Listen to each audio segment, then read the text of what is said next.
এই জায়গাটাতে যেদিন গিয়েছিলাম ভেবেছিলাম যে একদিন বা 2 দিনের মধ্যেই ভিডিওটা পোস্ট করে দেব, কিন্তু দেখো আমার কাণ্ড, প্রায় 1.5-2 মাস হয়ে গেছে। তারপর আমি ভিডিওটা এডিট করলাম আর তোমাদের সাথে শেয়ার করলাম।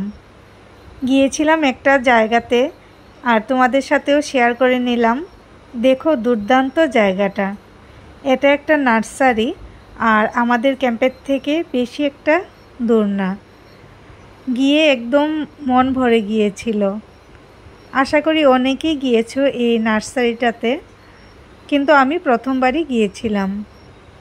এই যে দেখো একটা লোকনাথ মন্দিরও আছে ওখানে।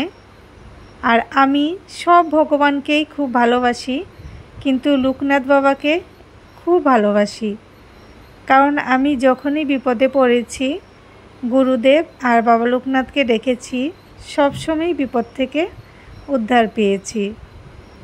এই যে দেখো এখানে কত গাছগাছালি আর এত সুন্দর পরিবেশ ছিল, যেখানে গিয়ে তুমি ভিডিও বা ফটো না উঠে আসবেই না। আমি তো গিয়ে একদম পাগলের মতো হয়ে গিয়েছিলাম যে কোথায় গিয়ে ভিডিও করব বা কীভাবে ভিডিও করব। তো কিছু ভিডিও করে নিলাম, কিছু ফটো উঠে নিলাম। দেখো তোমাদের কেমন লাগছে জায়গাটা কমেন্ট করে কিন্তু বলবে। দুর্দান্ত দুর্দান্ত। চতুর্দিকে শুধু গাছগাছালি আর অনেকে এখানে এসে গাছের চারাও কিনে নিয়ে যায়। আর এখানে 1-2টা রিলও বানিয়ে নিলাম আমি। আর রিলগুলোও ভালো করে এখনও পোস্ট করা হয়নি। সম্পূর্ণ নার্সারিটা ভালো করে ঘুরেও দেখতে পারলাম না। এদিকে দেখো হুড়মুড়িয়ে বৃষ্টি চলে আসছে আর প্রায় সন্ধ্যাও হয়ে যাচ্ছিল।